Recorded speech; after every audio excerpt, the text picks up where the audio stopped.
Hey everyone, welcome back to the Watts and Blocks podcast. This show is brought to you by Giga Energy, a leading electrical manufacturer focused on Bitcoin mining. And before we get too far into the intro today, I wanted to ask you guys for a huge favor. If you have not subscribed to the show or given the show a rating and a review, if you could take a second and go do that now, that would be hugely helpful. And also, make sure to go check out the brand new YouTube channel that we just launched. You can now watch all of these conversations, as well as see some of the new content that we're going to be releasing soon. This week on the show, I had the pleasure of sitting down with Sean Lawrie, the CSO and Principal at Lumerra. This was an especially fun conversation for me because Sean and I are really passionate about all of the same topics, and we're both looking for ways to help usher in Bitcoin mining to the utility companies. Right out of the gate, we get into how Sean's experience was working with nuclear power plants when explaining that Bitcoin mining was actually a huge opportunity that they really needed to be paying attention to. And we get into all sorts of discussion about how that message was received and how different utilities are evaluating this opportunity. Sean then rounds up the conversation by walking us through what his new company, Lumerra, is doing to help reshape the training industry for utility companies and why that's so important. Sean and I had a bunch of fun during this episode and a wide-ranging conversation, and I would expect a round 2 to be coming out in the very near future. And so with that, I hope that you guys enjoyed today's discussion with Sean Lawrie. This show is brought to you by Foreman, the official miner management software of the Watts and Blocks podcast. Foreman is the leader in Bitcoin miner management software. Guys, this software suite is absolutely incredible. Not only can you automate your curtailment program and cost avoidance, which, yes, those are two different strategies, but you can also manage all of your inventory from one clean dashboard. Whether you're trying to avoid peaks or executing a block strategy or needing to manage 3 to infinity miners, Foreman can handle all of this for you. They are the software stack that will scale up with your operation as you continue to add more megawatts and complexity to your power strategy. Seriously, guys, the best way to get a full understanding of the capabilities of Foreman is to head over to their website right now, sign up today, because it's free up to 25 miners. Seriously, you didn't hear that wrong. It's absolutely free up to 25 miners. Go get signed up today and get started managing your miner fleet like the pros today at foreman.mn. That's FOREMAN.MN. Foreman.mn. Hey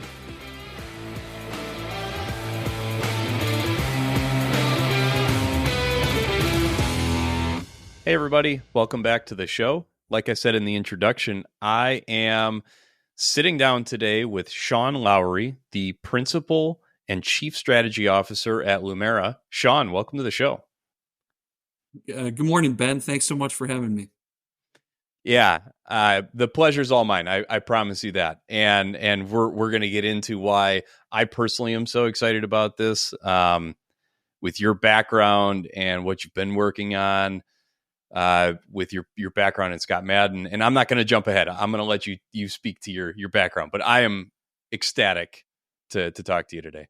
Well, I'm excited to talk about a subject that's near and dear to my heart, with the energy industry and cryptocurrency and Bitcoin mining. I can't wait to have the conversation with you. Yes. I think we're probably both going to have a ton of fun in this discussion. So, Sean, where I really like to start, and I like to start with your background because I think it helps paint a picture for the audience of what your experience is and what expertise you bring to the conversation. So could you walk us through, you don't have to give us like a resume read or anything to start you like that, but please walk us through your background. And then I especially like hearing, how did that get you to Bitcoin mining? Because it's very niche. So yeah, I'd love for you to start there. Sure. So first of all, I'm Canadian. So if you hear the oots and a boots, that's where it's from. I'm Minnesotan, Sean. I'm as close to Canadian as you can get.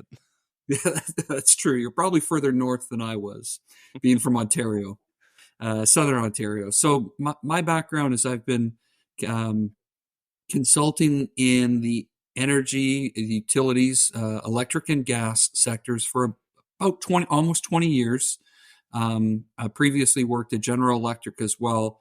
And so a lot of my background has been in the consulting industry, has been working with generation power plants, a lot of nuclear power plants, both in the United States, Canada, and globally, Japan, United Kingdom, UAE, and France, on a number of projects with the utilities themselves or vendors, helping them to improve their operations, allow them to run more safely, better performance, better reliability, and obviously more cost efficient.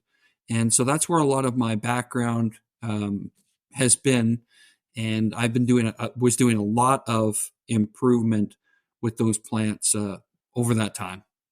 Sure. I I think actually it's kind of a fun place for us to maybe go into a little bit. Is you mentioned like improving operations at a nuclear facility before Bitcoin mining hit the scene for you. What did improving operations look like? Like, I think it'd be kind of interesting to hear what was some of the ways that you were suggesting to improve operations, or you maybe go into that just a little bit.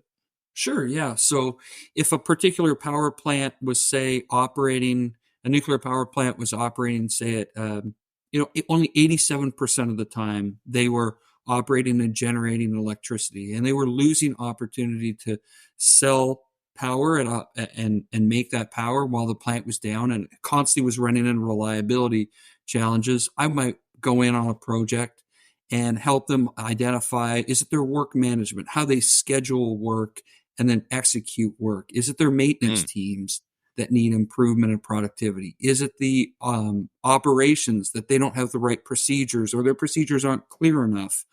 So a lot of those, or if there were certain cultural aspects within the plant that might need to be turned around. Hey, we need to be able to more accurately report on when things are broken and how do we get them fixed quicker. Those types of projects were the things that really I had been working on, as well as how to reduce costs. Say we weren't bundling in the purchase of our materials appropriately between other plants. Can we get a consortium to kind of buy pumps or valves together and get a better price? Okay. Or are we doing extra work that maybe we shouldn't, where we might be able to implement, say, a tool more appropriately, like electronic work packages, or we're able to do inspections more efficiently? Those types of projects is what I was helping with. Okay. Got it. Yeah. All right. So it was really on the like you just said, cost savings, um, operational efficiencies to really, again, that's really driving towards more cost savings. So I guess what I'm hearing is there really wasn't a whole lot of like demand, like for the electricity type of work or activities that you were working on, or was that a component to it? Were you also helping, or were other parts of, because I think it was Scott Madden was who you were doing a lot of this consulting with. Were there Yes. other people in the group that were focused on like helping them increase their profitability on the other end? No, I was also helping on some of the strategic planning decisions that you're talking about. Hey, maybe we can look at um, uh, maybe even purchasing another utility and integrating that operation and get together, and then we can operate those two plants together. And we only need this level of purchasing or these type of positions together. I was doing that as well. So a lot of those strategic decisions for how the plants run, I helped with in terms of strategic planning and business planning. Okay. Yeah. But other Um, areas of for our firm were focused on how do transmission operations improve, or how does the renewable strategy, or how do we get regulatory support, and other people were focused on those different areas of the business. I gotcha. Okay. So I'm going to bring you back to your background, and just when was it that Bitcoin mining hit the scene for you? So you're like, we just walked through, you're working on like cost savings, operational efficiencies, maybe synergies with other utility companies. Mhm. When does Bitcoin hit that scene for you? But if you'll allow me a little bit of runway Yeah, with this, please. I'll share with you where. So one of my colleagues, who is definitely a lot younger than I was, and in different generation, he started to talk to me roughly 2012, 2013. I don't remember what. He started to talk to me and educate me about what was Bitcoin, and that he was trading, purchasing it and trading it in the marketplace and making some money. And I was genuinely interested. He was a very charismatic guy. I was genuinely interested in how he was doing this. So that's when I first learned about Bitcoin was 2012, 2014. And then Wow. when power prices, I kept doing my day-to-day job and helping my clients all throughout the time, and got busy with life and other things as others Yeah. do. And then a lot of the projects that I was working towards were focused on some cost improvements for our clients. And that came around the time when power prices were really starting to slide, at least domestically. They were really going down, which was putting cost challenges, operational challenges Yeah. on the power plants to how they become profitable when natural gas prices were so low. And we were working on a number of cost improvement projects for our clients. And around 2018, I guess, one of the clients said to me, Sean, I'll be really happy when we stop having to worry about just what initiatives we're going to do to help reduce cost, and Yeah. when are we going to talk about um, initiatives that start to improve revenue. And my light bulb went off. Yeah. You can only trim the fat so much, right? I mean, you can only trim it down so tight. Correct. And so, I thought, well, I really took that to heart. And, I went back and reflected on it. And then another one of my colleagues who I was very close with was also mining Bitcoin in his Okay. basement. And we Sure. started to talk about what was kind of the income statement and the balance sheet of his small operation of his in his basement start to look like. And we started to talk about how would we improve it. And that's where the light bulb, hey, the largest fixed cost of a nuclear power plant is labor. The largest fixed cost in Bitcoin mining or cryptocurrency is power. And Hmm. what a perfect harmony if we can say, well, what if all these nuclear power plants are starting to be challenged with profitability? What if we just started mining Bitcoin with all the safe, reliable, carbon-free electricity of a nuclear power plant, and we just mine Bitcoin with it and put all that power? If the grid doesn't want that power, I know that this would be an opportunity to develop cryptocurrency or Bitcoin, and that's where the Wow. kind of my experience came from. And then was able to write a couple papers with my friend Brian Shevs on just this very topic: nuclear and Bitcoin mining, and what a perfect harmony they could be. Yeah. I want to come back to the paper. We will talk about it and touch on it and go into that. So I have to bring you back. You just said something that I want you to maybe go a little deeper on, which was the grid doesn't want that electricity from nuclear power plants. So is that just a function of like these plants generate more electricity than the grids tend to need? Is that why there was that mismatch? Like what you were saying, it was kind of a light bulb moment for you, is like, or was it more a function of like you could charge a Bitcoin miner 5-6 cents and that's way more profitable than what they were selling for wholesale? Maybe just like what was that light bulb moment a little bit more? And let me maybe a character. The grid. There were times of the day, especially in California and in Germany in 2017, 2018, where the power prices went negative. And that's Ah, where any producer of electricity was producing electricity. They were having to give power to the people just to take the electricity. And that's what I mean sure. when I say specifically that maybe the grid doesn't want it. In times of the day when, say, solar penetration was extremely high, power prices started to decline in between those hours of 10 a.m. till 4 p.m. every day. And that's what I'm specifically referencing. Okay. And Yeah, I'm no, sorry. that makes a ton of sense. And I mean that problem, well, depends how you want to characterize it. Problem or that unique challenge from Opportunity. yeah, opportunity, unique challenge. I mean, that's only getting worse. right? I mean, as more renewable comes online and really starts to peak out in the middle of the day when it's maybe not getting used as much. Is that right? Like Uh, nowadays it's more exacerbated? it has definitely, the trend has definitely, since 2012, obviously, what you'll hear in some circles is the duck curve. Hmm. And you'll see the duck curve is starting to get more expansive down. But I think with technology advances on the grid and with technology such as batteries and storage, that that problem may or may not be getting worse. I'm not sure, but certainly there's opportunity. There's better opportunities now today to not have the same situation that we were having in 2012, 2014 type of time Sure. frame.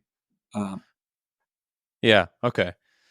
but there's always So a demand for safe and reliable, resilient, reliable electricity. yeah, yeah, oh, absolutely. Well, and then you bring a customer like Bitcoin mining to that nuclear facility where this is where you're going to help educate me because you know this a lot more than I do. But my base level understanding is that a nuclear power plant is at its happiest when it's running steady state. There's no fluctuate. There's no ramp up, ramp down at the nuclear plant, right? I mean, it likes to run steady state. So if you can have a customer that can do the ramp up, ramp down, that's a really nice marriage between generation and customer, right? Yeah, you're right there, Ben.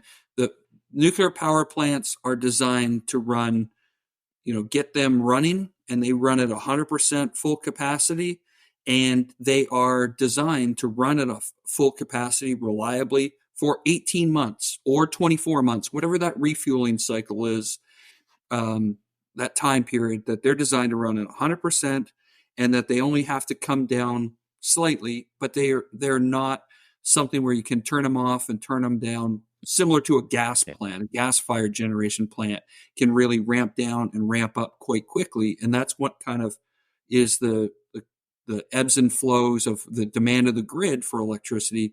Gas plants can do that. When you have more renewable penetration, they're able to easier do that than a nuclear power plant. They can ramp down, but it's a little more difficult. They're just not designed to do that. Sure. Sure. So one of the things that I'm curious about, and I'll share why I'm so curious about it. You and I, when we chatted offline, I shared it. I spent quite some time at 3M and had worked internally. There was an incubator group looking at pulling in different technologies from the company, and then how do we bring that to new markets. One of the things that I pushed and pushed and pushed was bringing these technologies to Bitcoin mining. And 3M's manufacturer, so I'll let your imagination go where it wants to as far as what we could manufacture for that space. But I kept running into roadblocks. I think I was actually at one point I was told you can't say Bitcoin or Bitcoin mining, but you were able, and I'd love for you to maybe touch on at Scott Madden, like how was the reception at first, and then you wrote that paper for them, and I got to read. It was two papers.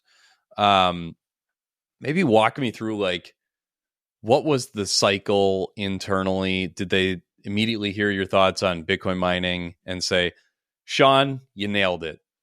You crushed it. That's a great idea. Or was there some hesitancy at first? Maybe just kind of share like how was it when you brought it to the table at first? Sure. So when we started to think, and it was my colleague Brian and I started to think about what we could kind of write about for the industry that might be able to help our clients. When you look at Bitcoin mining, how do you get Bitcoin mining? You work upstream. It requires, and this is how we had to explain it, is Bitcoin, you have Bitcoin mining, and what's required to produce Bitcoin mining? It's computing. In computing, what's required to do computing? You need power. And you Yeah. need a lot of power reliably to be able to operate and produce Bitcoin mining. And so the discussion was some people hadn't been as aware about it. And I think there's an education component about what exactly it is. But when you boil down Bitcoin mining, it's really computing power. And that uses a lot of power. And there's, at the time of the paper, the first one that we wrote in 2019, I think Mm-hmm. that forecast at that time was 45 terawatt hours, which would be the equivalent to the amount of power Greece uses over an entire year. And then by the time we wrote the second one, I think it was forecast to be 77 terawatt hours, which is like Chile, the amount Oh, that possibly would be used by the Bitcoin mining industry. And so that was the forecast at that 2021 timeframe. So we kind of wrote it as a thought exercise for our clients, as something to just at least explore in the situation that we were in 2019 all the way through 2020 with power prices and challenges there, is an opportunity to at least explore. And so at that time, we're very, they were supportive of producing that and at least getting it out there as an opportunity to explore. And so I'm very fortunate to be okay. able to have that Wow. out there. Oh, I'm envious of that, of that, because it sounds like to me you were encouraged to write those papers really from the perspective of it's, and again, correct me if I'm not hearing this, the right way, but this is an opportunity because this compute it's here in a substantial way. It's going to keep increasing when you look at the dynamics of the Bitcoin and blockchain technology. So this is a great opportunity to capture a customer or a new market of high electric use. Is that right? I mean, is that kind of how you were proposing it? We were writing it. We were writing those two papers as if we were sitting down with the chief financial officer and the chief nuclear officer of a utility, and sitting down with them together. And Brian and I would sit them and say, what would we want to explain to them? And in the first paper, it was really more about kind of educating them about an opportunity and how Bitcoin mining works. The second paper we started to write was a reflection on that and say, this opportunity is only getting larger. Mm-hmm. And this is how you could make it a little more, this is how operationally it would start to work. So it was kind of a two-piece, hey, let's educate them just basic fundamentals. The next one, that there is an opportunity. Yeah. The next one is, how do we open it up to say, how can that opportunity is getting larger and we really can explore it. And it's worth it to explore it.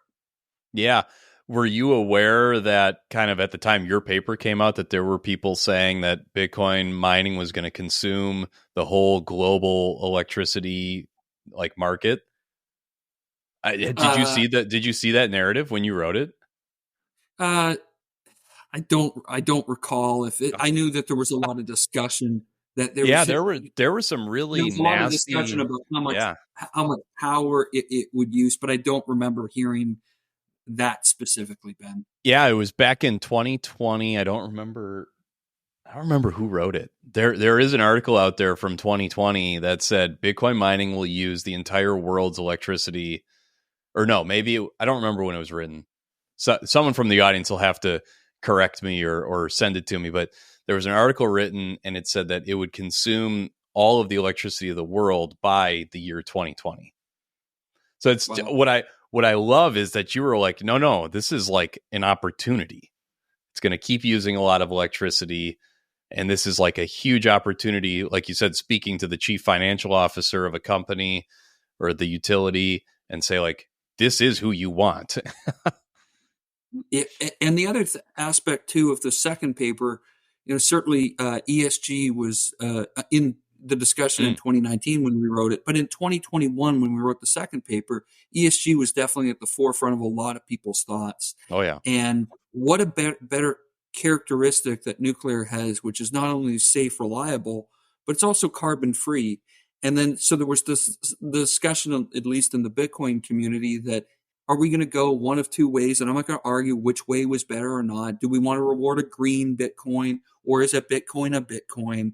But the reality is that regardless of which way you go, nuclear is a great option for the Bitcoin blockchain community to be able to tell the story of, we are producing and helping this business decarbonize, conserve, be conservationists, to help enable that industry. And what a great story to be able to be part of and tell.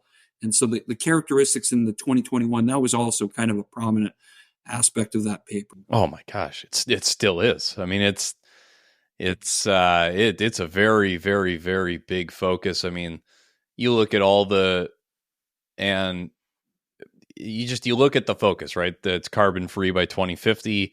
That's coming up pretty quick. There are a lot of states that have set their own mandates. So yeah, the ESG component is very front and center right now. Sean, I'd be remiss if I didn't ask you, how was all of that received when you were bringing this idea to some of these companies? What was the feedback? Sure. So some of the feedback was, Sean, I really don't understand this industry. I believe you because we have credibility together that this is an opportunity. And sometimes they thought, maybe you're crazy. Maybe you haven't got enough sleep tonight. Other ones, Sean, do you need a coffee? Yeah. Do you need a coffee, or do you need a Tim Hortons? But some of them thought it was crazy. Others were genuinely really interested. Man, this is a great opportunity. I'm intrigued to at least explore a conversation with you and bring others into that conversation to explore it. But there was a mixed bag of kind of reception all the way up the food chain and across the organization too, right? Because not only are you dealing with maybe just the operations people, which are the people that I generally worked with day to day. I wasn't necessarily working in the financial organizations day to day, or the finance areas of those utilities, but certainly talking to those individuals, and they were genuinely interested about how do we improve operations, keep costs down, and grow revenue. I'm willing that there was never a time where we just were turned away that we didn't explore it. Oh, wow. Yeah. The reason I ask, I mean, even now it's still, like you said, it's a mixed bag. I mean, it's kind of, all up and down the spectrum of how people receive that. Because I have discussions with folks on the podcast, and there are utilities that I talk to off the podcast, and it's still pretty radical as far as like the notion of it. Where you said it's like people are like, maybe you didn't get enough sleep the night before. What are you talking about? Do you know, to your knowledge, have any of the companies that you talk to about this, have they implemented or started to work out a program? Yeah, there's definitely one company in the industry that there's one project underway, which is a TeraWulf and Talon Energy partnership, which started and has been, from everything I have read about and heard about, been overwhelmingly successful of the kind of marrying up that perfect marriage of blockchain, Bitcoin mining, and nuclear power, and that has certainly been it was refreshing at least to hear that opportunity has taken shape. And I think it is a different conversation depending on the type of utility you're talking to. If it's a non-regulated utility such as Talon Energy or a Constellation Energy, which operates in a non-regulated market, that's a different conversation. They are, a dollar is a dollar to their business. So if they're investing in their plant, they want to see that a regulated utility is a different conversation. And certainly I talk to both regulated and non-regulated utilities. So just to make sure I heard you right, you were helping and worked with Talon and TeraWulf? Yeah, sure, that's fine. We don't have to go there at all.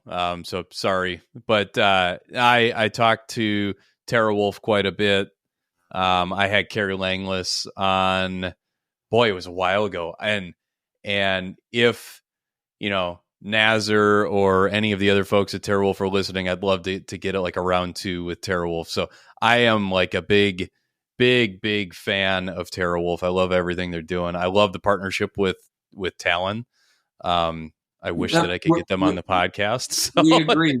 I'm very excited for the partnership that Talon Energy took on with that venture. It's the utility industry is I like to compare and contrast the cryptocurrency, Bitcoin mining community with the utility industry. Bitcoin mining is kind of twitchy. They're very entrepreneur. They see that shiny rock and they run as fast as they can to it. The utility industry, the electric utility industry, is very, skeptical. They sit back and they look and they kind of evaluate it and they wonder, should I, and then see others. But certainly that first of a kind project now all of a sudden generates interest to learn more, to be educated more about it. And that's really encouraging to hear, because that is how the electric industry really works. They've gotten to be as successful as they are because of that decision making and a focus on reliability. And now a quick word from our sponsor. This show is powered by Giga Energy. Giga Energy is a vertically integrated Bitcoin mining company that manufactures all of the electrical infrastructure needed to start mining Bitcoin. Whether that's medium voltage switchgear, PDUs, or power cables for your miners, the team at Giga Energy has you covered.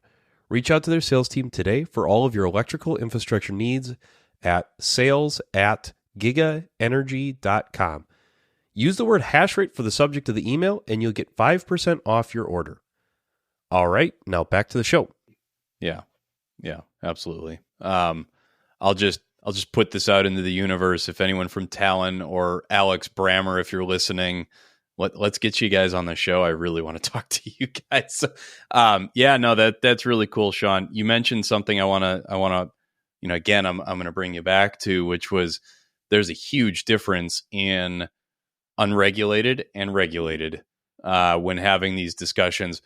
What's different about the regulated folks? What is that conversation like? What are their concerns? Who do they have to kind of run things up the flagpole to? Maybe kind of go into like, why is it so different when you're talking to a regulated group? Sure. The best way I think to describe the regulated utility is it's kind of a quasi-government entity. And you think about it, and they really can't proceed with projects without getting approval on how to proceed and how that is in the best interest of their ratepayers, their customers, and how that works in the best rate. So they have to appeal to not only the public, but the Public Utility Commission to make sure that it is in the best interest of their ratepayers and customers. And without that, it's very challenging for them to proceed with any type of project.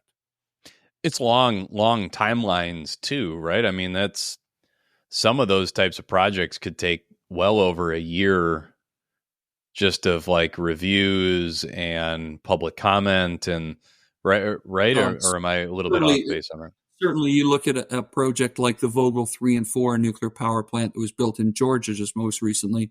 That was nearly a decade. And certainly there was a lot of conversation and discussion with the Public Utility Commission and Vogtle and how that's going to impact their rates and how that's going to contribute to overall benefit of the overall industry, customers and ratepayers. So it just introduces an obstacle that certainly is an opportunity to get more engagement on. But that's the big difference, I'd say, between regulated utilities and unregulated, is that there is that public interest that you have to appeal to, and then how to get that type of engagement in them, which introduces that, just a different layer of discussions and engagement. Yeah. And maybe this is kind of like if someone's sitting in the seat of a Bitcoin mining company, Georgia, we'll just stick on Georgia. Like if you're Clean Spark and you want to get a project going, is it time well spent to go work with the Georgia Public Service Commission in kind of like in lockstep with, maybe the utility, or like in this case, if it was the nuclear plant, would it be time well spent to work with both, or maybe absolutely. Yeah. No, I think absolutely any time spent with a Public Utility Commission, their staff, and getting that awareness out certainly can be beneficial, as well as working with the utility and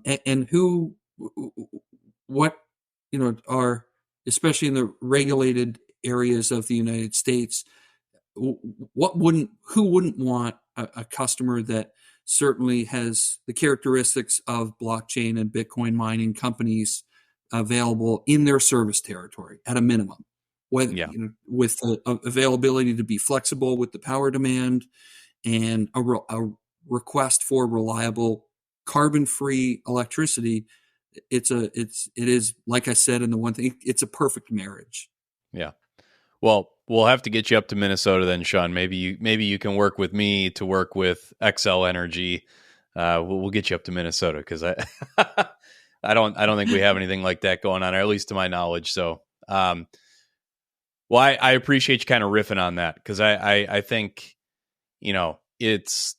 there's just so much that would have to go into getting a project like that off the ground, and then the difference between regulated, unregulated. So like I said, I did want to. Sorry, go ahead.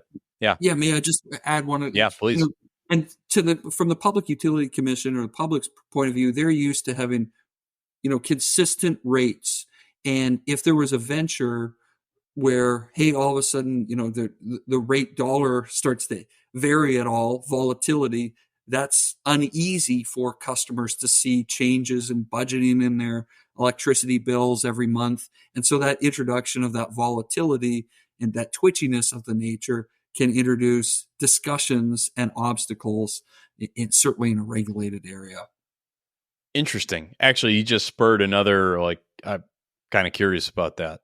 What would cause, because, look, I'm in Minnesota. I can tell you for certain that my electric bill with everything kind of roped in is 14 cents per kilowatt hour as a resident. What would introduce the fluctuation like that you were just speaking of? Like what would cause that? New projects, certainly, undertaking new projects and new capital introduced into the rate base that now needs to be spread across all different sorts of customers. They'd see an elevation of their rate base. So certainly that public stakeholder engagement is critical on any types of investments into the grid to make sure that there's any spikiness nature in terms of that volatility on their bill. So that's what I was referring to. Got it. Yeah, I was going to say, I'm pretty sure it only goes up, Sean. I don't know that I've ever I don't think I've ever seen my bill go down. Yeah. There have been times, I agree. There are times when maybe few and far between, but there have been times. Yeah. And I know that, there are a lot of initiatives in the pipeline to try and help bring the electric bill down. That's kind of the big kick with renewables up here in the Midwest in Minnesota is eliminate the fuel source, from the energy generation, and that, should work its way through your bill. I think it just takes a long time for that to have that impact based on the cost of the project. I'm still learning all of this, Sean. So please tell me if I'm thinking about it incorrectly. That's a separate pod. That's a separate podcast. All right, we'll do round 2. We'll go all into that. Okay. All right. Like I said, I wanted to talk about your papers. Do you remember what the price of Bitcoin was when you wrote those papers, and how that economically modeled out at the time? Sure. So when we first wrote the paper, the price of Bitcoin was, I think, $9,200. And what we did when we did the analysis was this was profitable for the power plants. We started talking about the hash rate and the amount of cost and electricity, and we kind of run our own kind of preliminary business case and income statement on what it would look like, and it was certainly profitable. And as the price of Bitcoin continued to increase, it just became more and more profitable. So I think when we wrote it in 2020, end of 2021, the second paper, it was 42,000, and it was certainly very, very profitable for these for electric utilities to at least investigate one of 3 models. Right? There's 3 kind of key business models. One is I'm going to go and just sign a PPA. That'd be the first one. The second one would be, hey, I'm going to go into a joint venture, kind of like what we alluded to earlier with Talon Energy and TeraWolf, and get together and bring the best of both worlds into an entity and then both jointly share in the profit or loss of that business. And the third is, I'm going to try and do this myself. I'm going to try and do this on my site with the computing power, with the extra warehouse. Nuclear power plants, I think you've been to them, Ben. They're large spaces of land, but the power plant itself is very, very small where the electricity is actually generated. So they don't take up much land. But the owner-controlled area of these areas can have an opportunity have extra administrative buildings or warehouses that can help house this type. So those are kind of the three models that we alluded to as potential for these companies. Sure. So I know that, it's not, you're not really looking at those three scenarios and saying, all right, this is the best one. You need to go forward and do this. But what were you seeing that one of those models clicked a little bit better or more easily for the utilities that you were putting this in front of or talking with them? Was it maybe most of the groups gravitated towards just get a PPA put together and go that route, or were they interested in JV structures? I think, generally, when we talk about the education and awareness of some of the leaders, it is a very cross-functional group of people that you're going to have to get together. You're going to have to get together tax, you're going to have to get to accounting, you're going to have to get to finance, you're going to have to get to operations, you're going to have to get a whole bunch of people together to explore something. So the further you move on that spectrum of all the way down to self-perform or self-mind, there's just a lot of people you're going to have to engage, including the board of directors that you're going to have to get into. So that type of area involves a lot of discussion, a lot of strategic vision. And so that area takes a lot of effort to explore and undertake. So that area was not as much explored, I'd say, in the discussions. But the other two, certainly, PPAs, utilities are used to signing PPAs with customers and with different entities all the time. So they're very comfortable. They are aware of it and know how it would operate. The second is kind of, hey, this kind of could work. And it's a good way to dip your toe in the water and find a good partner that's going to be locked in with you long term in the investment and the sustainable, resilient business together.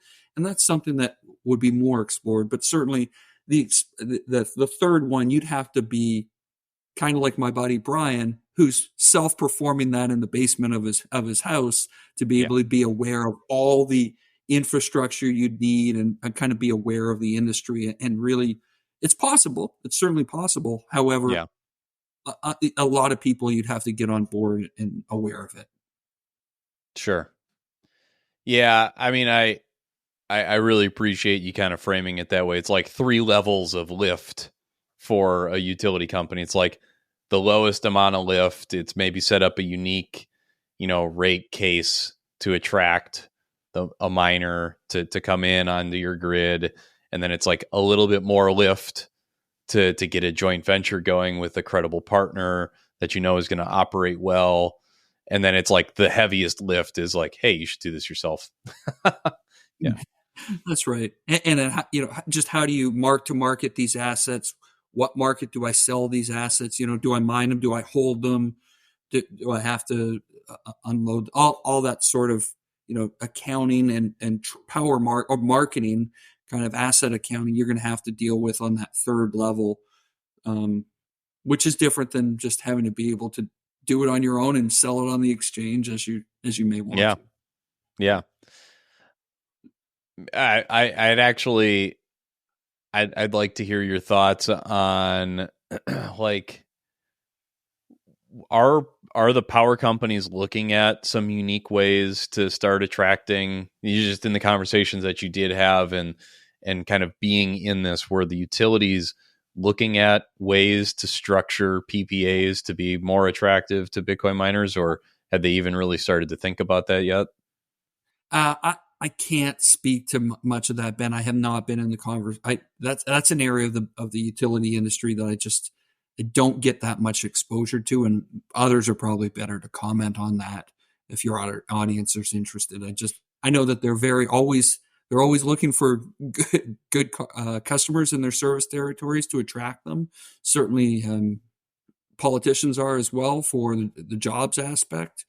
Sure. and be good members of the community. But in terms of how active they're pursuing it, I know that they always do investigate it and look at it, but how active they are or aren't, I can't provide you any guidance or insight there. Yeah, that's okay. It was something that kind of came to mind as we were kind of talking through, like, again, those three tiers of, like, levels of engagement that a utility could have. So Yeah.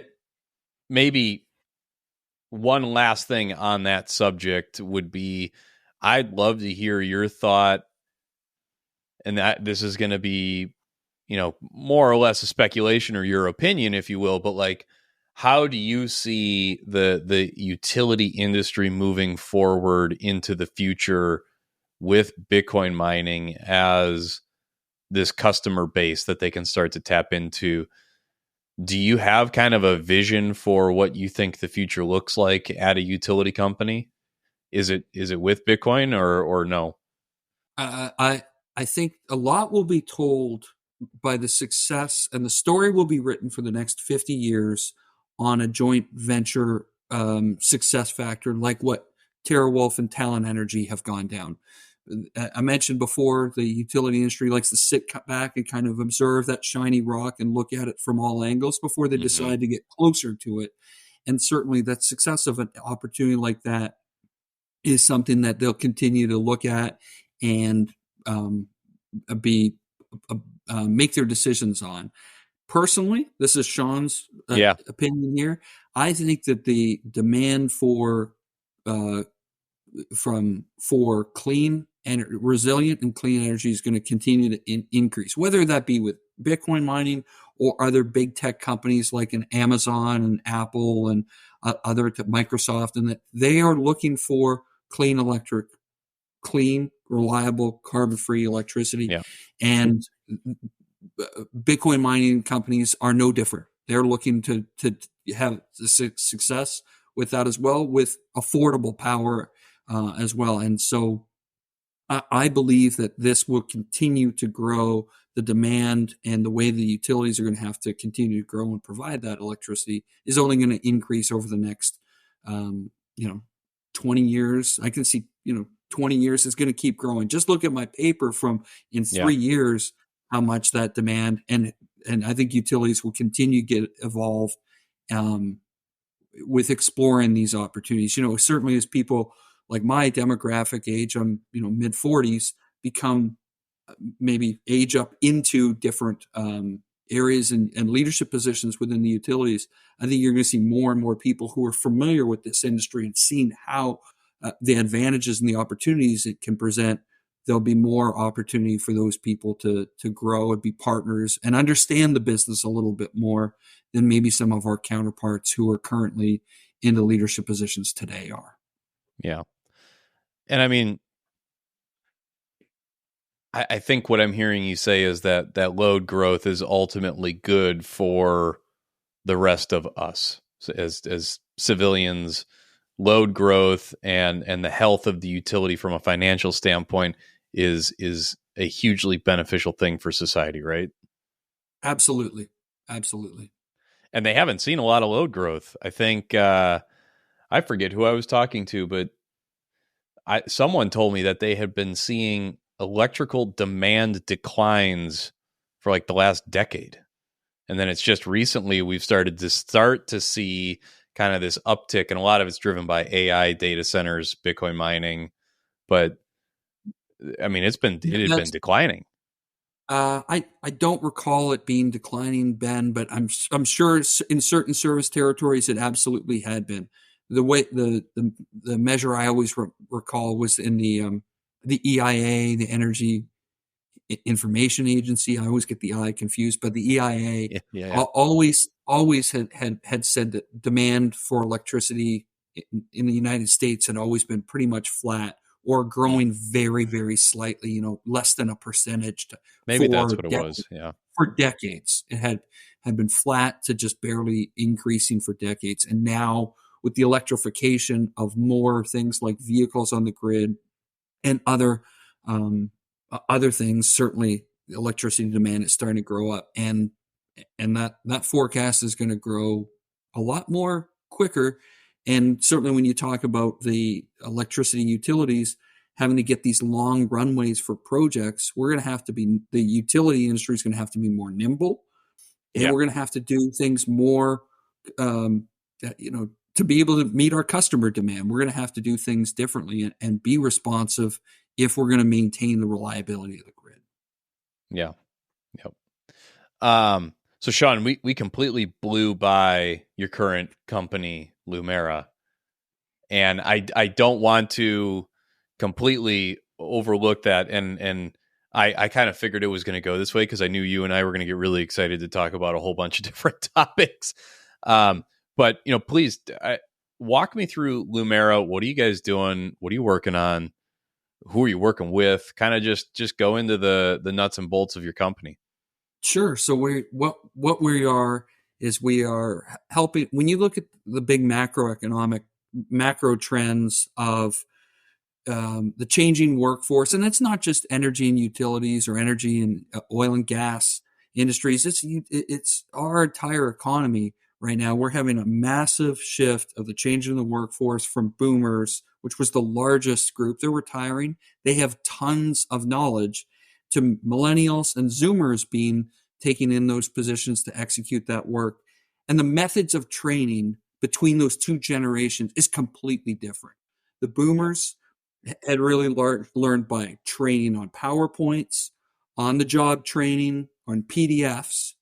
And the Zoomers and millennials are really not, that's not the best way to learn for them in terms of effectiveness. They grew up with phones and tablets and videos in their hand. And TikTok. TikTok. So what we're doing what we're doing at Lumerra is really taking the YouTube type of mentality to training to rapidly escalate the development of the workforce of the future, their understanding of how to perform work safely, and then obviously taking their performance and making their performance more proficient, quicker, and safer in a rapid fashion. So we're trying to develop that training content to help accelerate people's learning in a different way. And in industries specifically, we're trying to work on energy, utilities, oil and gas. I love it because you guys, you took this unique approach and look at, like you just laid out for us, who is the up and coming workforce? How do they learn? Oh, guess what? They don't learn on a unbelievably brain melting, boring video that, has no, or a PDF, so it's like you took a look at that and you said, no, this generation grew up on YouTube. A lot of them now are growing up with TikTok and just all these sorts of fast, engaging ways of learning. I mean, because they're learning. There are ways to learn. I know that most people make fun of TikTok, but you can learn a lot on TikTok. So I love that you guys take this brand new approach to actually engaging in the training. That's great. And so we develop the content, and we kind of take that.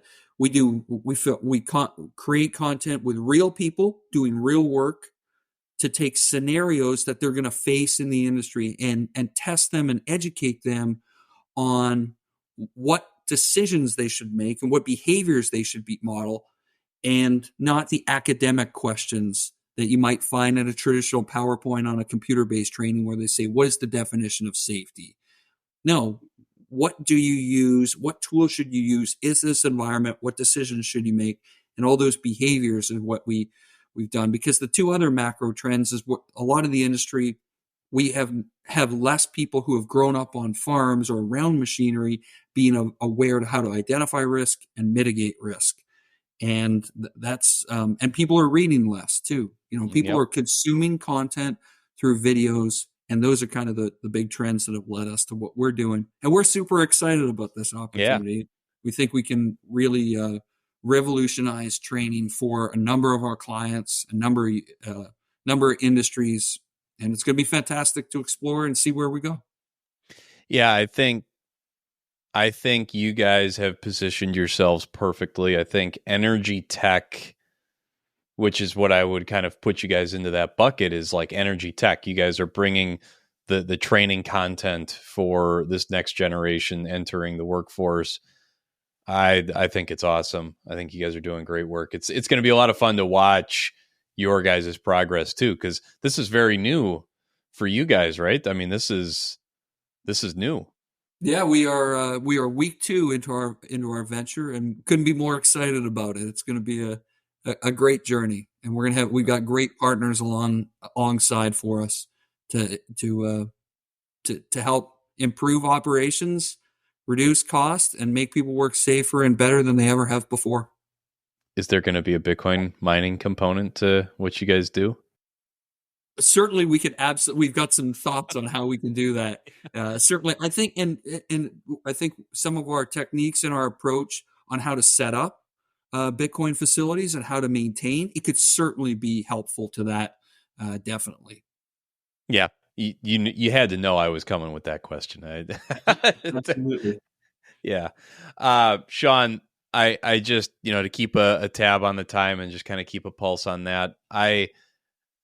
I would love to have you, give a handoff for the audience and make sure that, how can they get in touch with you? How can they find out more about Lumerra and what you guys are working on? I'd love to have you be able to guide the audience to where they can get in touch with you guys. Sure, Ben. Well, thanks. I love being part of the conversation, and I love being in the mix, and I'd love to be helpful in anyone's conversation, anyone in your audience. In the future. So the best way to reach out to us is probably on my LinkedIn profile. So you can search me on LinkedIn, Sean Lawrie. Just type that in and you'll see I've got a video resume up there, kind of taking our approach and our techniques to learning. I've got a video resume that talks a little bit about me and my experience. And I'd love to connect with as many people from your audience and be helpful if I can going forward. Awesome. Sean, this has been a phenomenal conversation. I really appreciate the time. And I mean, this is stuff that you and I are both, passionate about, excited about. And then, like I said, I love what you guys are doing with Lumerra and the work that you're doing there. So really appreciate your time. Terrific. Well, thanks so much for your time, Ben. Look forward to being coming back again and doing a round 2 when we can. Yeah, we'll do round 2. Don't worry. Great. All right. Take care. Thank you.